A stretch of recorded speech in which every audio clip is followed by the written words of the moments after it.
Olá, eu sou o professor Wallace e nessa aula nós vamos conversar um pouquinho sobre álgebra. E não é para o aluno. Essa aula é destinada para você que é professor, que tem dificuldade de iniciar esse tema tão complexo. E, aliás, a própria BNCC já orienta a trabalhar esse tema desde os anos iniciais, ok? Então não é destinada apenas ao professor especialista em matemática, mas também à professora pedagoga, polivalente. Essa aula é destinada para você. Bom, quando a gente fala da palavra equação, que é o princípio da álgebra, isso significa igualar. O significado da palavra equação, que vem lá do latim, significa igualar. Igualar pesos, Veio lá daquela época das balanças, que as pessoas não tinham aquela balança digital conforme você vê hoje, então colocava um peso conhecido de um lado da balança e o produto que ela queria, ela ia igualando até que essa balança tivesse em equilíbrio. Então a equação é equilíbrio. Então quando a gente fala de equação na álgebra, significa igualdade. E como que eu vou trabalhar isso com o meu aluno? Da mesma forma que surgiu a questão da equação. Então eu trago um exemplo para vocês e de repente vocês podem estar reproduzindo, e eu penso futuramente mostrar como a gente pode construir essa balança utilizando um cabide. E hoje eu vou mostrar como você trabalha e na próxima aula eu falo como a gente monta essa balança, ok? Então aqui está uma balança, não tem peso nenhum dos dois lados, então eu posso dizer que ela está em equilíbrio, o sinalzinho da igualdade, ok? Sinalzinho da igualdade aqui, 0 igual a 0, tudo bem? 0 igual a 0, ela está em equilíbrio. E se eu colocar 5 quilos, por exemplo, você pode mostrar para o seu aluno e perguntar isso para ele. Imagina que eu coloco 5 quilos apenas de um lado dessa balança. O que eu teria que fazer para ela continuar em equilíbrio? Se eu colocar apenas 5 quilos de um lado e do outro lado não fazer nada, olha o que vai acontecer aqui. Essa balança, ela perdeu a igualdade. Ela perdeu o seu equilíbrio, ok? Para ela estar em equilíbrio, o que eu faço de um lado dessa balança, eu tenho que fazer do outro lado da balança. Então eu coloco 5 quilos dos dois lados. O que vai acontecer? A balança continua em equilíbrio. Embora a massa, matematicamente a forma correta não é peso, é massa, mas depois a gente entra em detalhes, a massa dos dois lados são iguais. E isso então que vocês estão vendo aqui, isso é uma equação. Tem igualdade. Tudo bem? Então você pode trabalhar reproduzindo essa gangorra aí na sala de aula. Não só necessariamente com cabide, mas a gente pode estar utilizando outros materiais. Bom, e aí você pode perguntar para o seu aluno, e se eu tirar 3 quilos apenas de um lado dessa balança, dessa gangorra, o que vai acontecer? Ele vai pender para o lado mais pesado, onde a massa é maior, os 5 quilos, conforme vocês estão vendo aí na figura. O lado mais leve vai ficar para cima. Mas se eu não quero que essa situação ocorra, o que eu tenho que fazer? Se eu tiro 5 quilos de um lado da balança, eu tiro 5 quilos do outro. O eixo dessa gangorra, no caso a balança, vai ser o meu sinal de igualdade. Se essa balança está reta, está nivelada, existe o sinal da igualdade. Ok? Por isso os dois tracinhos do sinal de igual. Então eu tiro 3 quilos de um lado e tiro 3 quilos do outro para que ela fique na balança. E agora começa o estudo um pouco mais sério da equação. Quando o seu aluno já compreendeu esse princípio da igualdade, que igualdade tem que estar em equilíbrio, para ser equação tem que estar em equilíbrio, olha o que você pode estar fazendo com ele. Você pode colocar um pote de alguma coisa e falar, olha, eu não sei qual é o peso desse pote. E do outro lado dessa balança, dessa igualdade, você colocar um peso conhecido. Estou trabalhando com valores maiores, mas você pode trabalhar com gramas, por exemplo. E aí imagine que eu tenho esse peso em equilíbrio com 7,5 kg, 7,5 quilos. Isso significa o quê? Qual é o peso desse produto que eu tenho? E você pode representar no seu PowerPoint, na sua lousa, como um peso X, ou até mesmo no seu produto. Coloca lá no recipiente, coloca o número X. A letra X, perdão. E aí perguntar para o seu aluno, qual é a massa, Ou quanto pesa, se for no português do nosso dia a dia aí. Qual que é o valor dessa massa? Se ela está em equilíbrio, logo esse peso misterioso nada mais é do que o valor que encontra do outro lado, que no nosso caso é o 7,5. E eu posso ir além. Eu posso colocar aqui de um lado da balança um peso misterioso, 8 quilos, e do outro lado dessa gangorra, estou falando gangorra, mas a gente está entendendo que é o princípio da balança, eu posso colocar do outro lado 20 quilos, por exemplo. Se está em equilíbrio, como que eu faço para descobrir? Você pode estar perguntando, fazendo esse debate com seus alunos, ok? Numa roda de conversa, algo bem tranquilo, né? Eu tenho que tirar 8 quilos de um lado. Mas lembra que se eu faço tirando 8 quilos de um lado para poder deixar só o X, ele ficaria então mais leve e a balança ia cair para o lado do 20 quilos. Não era isso? Então como é que ele faz para manter isso em equilíbrio?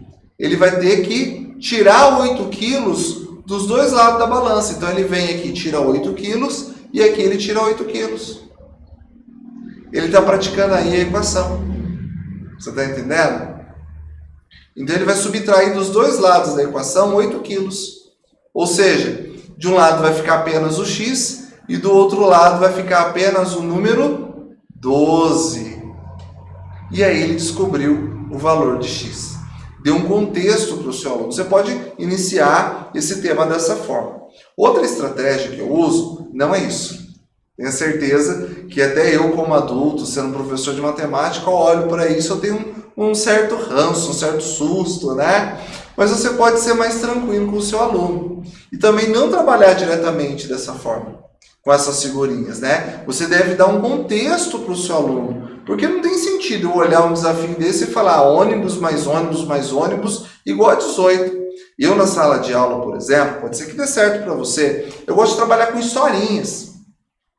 Tá? Então eu vou trazer uma historinha aqui para você e de repente você pode adaptar, falar de fruta, tal. Aqui eu estou falando de meio de transporte. Tá? Dentro do contexto do aluno, dentro daquilo que ele vive, vamos falar de escola, vamos falar de excursão, meios de transporte. Tá? Então não adianta eu falar de avião se a realidade do meu aluno não é essa de andar de avião. Não adianta eu falar, por exemplo, de barco se de repente esse aluno não mora no litoral e nunca foi à praia, por exemplo, então ele não sabe o que é um barco. Então dentro daquilo que o seu aluno vive, você pode adaptar essa história da forma que você bem entender. Então o enunciado começa assim, né? O início, tá, gente? Vamos por tela. Começa dessa forma. Na escola houve uma excursão. Alguns alunos foram de ônibus, outros de carro e outra parte de bicicleta. 18 alunos foram distribuídos igualmente em 3 ônibus. Quantos alunos havia em cada ônibus? Você pode iniciar esse tema desenhando o ônibus, mais um ônibus, mais outro ônibus igual a 18. E aí mais para frente você já pode substituir esse símbolo pelas letras. Poderia chamar até da letra O, né? Para não confundir com zero, a gente está usando o PowerPoint aqui, mas né, a questão da fonte, da letra, poderia confundir com zero. Então eu trabalhei com X mesmo, que é o mais típico, que depois a gente fala o porquê. E aí eu substituo esse X, esse ônibus, pela letra X. E eu poderia falar que X mais X é igual a 18. Poderia, nessa mesma conversa, propor aí a substituição dessa adição, né, de parcelas iguais por uma multiplicação.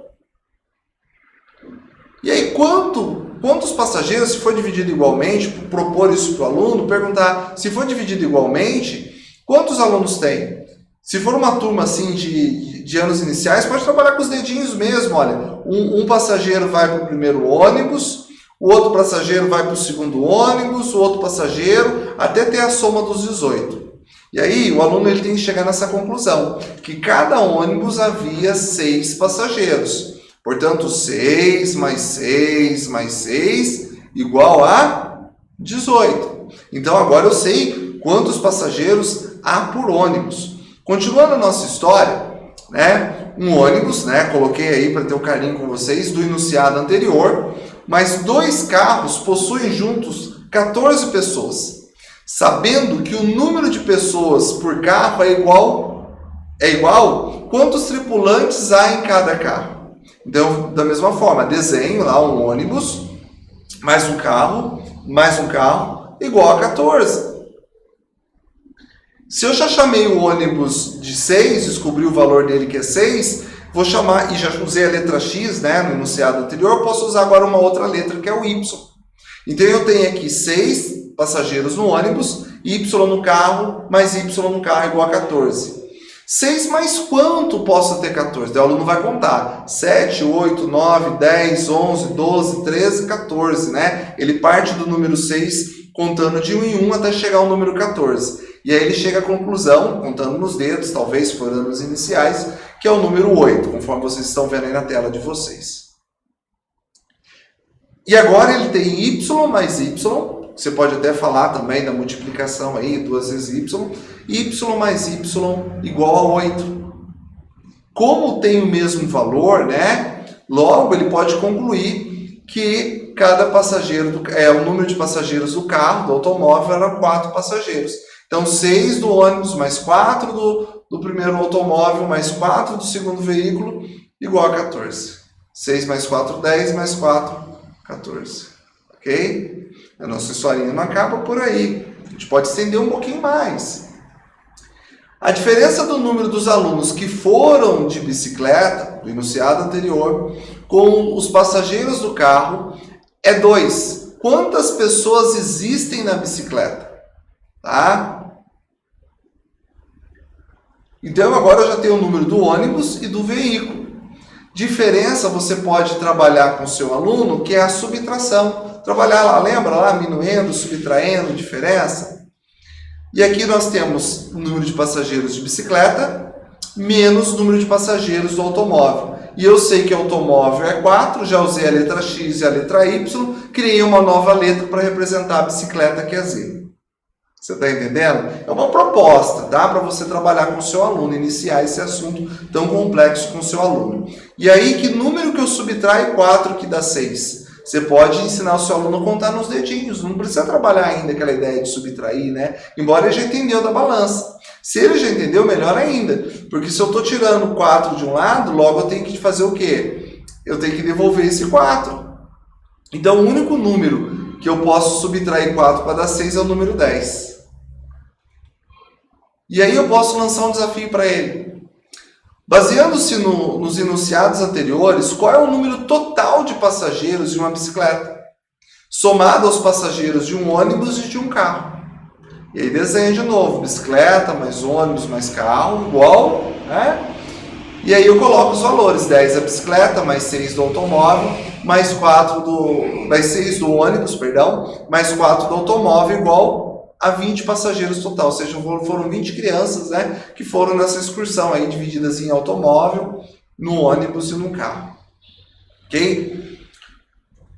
Bom, o que você fez, na verdade, com esses desenhos, né, eu estou usando o desenho aqui, que você usou aí com os desenhos, nada mais era do que esse sistema louco de equação aqui que a gente tem aquele ranço, tá vendo? Posso substituir para ficar mais claro, vou tirar esses desenhos daqui. Tirei demais, vamos voltar.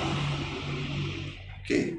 Bom, não saiu. Mas enfim, cada um desses personagens aí, desses desenhos, né, desses veículos, poderia ser substituído por uma letra. Ficou menos agressivo para o seu aluno. E a gente, né, principalmente, eu falo a gente, professor de matemática, porque eu leciono na rede pública, né, matemática, a gente tem que ter um cuidado com a nossa disciplina, né, esse carinho, porque o aluno ele já vem amedrontado, ele já tem um certo receio com essa disciplina, né? O que a gente puder fazer para tornar ela mais agradável de estudar, a gente deve fazer. Ok? O aluno já sai da casa ouvindo do pai e da mãe, olha, matemática é difícil, olha, matemática é uma disciplina difícil, né? Às vezes cobra do aluno, né? Até eu como pai faço isso muitas das vezes, cobrar língua portuguesa e matemática. Você vai para a escola, pelo menos matemática e português, você tem que garantir a sua nota. Né? Não que as outras não sejam importantes, mas o pai e a mãe já vêm com essa imagem na mente do aluno, né? Construindo. E a gente tem que desconstruir esse receio do aluno, esse medo, mostrar sim que a matemática é importante, mas ela é agradável também de ser estudada. bom? Bom, esse foi o assunto do vídeo de hoje. Eu prometo que futuramente eu vou criar um vídeo ensinando como construir aquela gangorra usando um cabide, e você pode aí utilizar a sua criatividade para atender da melhor forma o seu aluno, tá bom? Um forte abraço e até a próxima.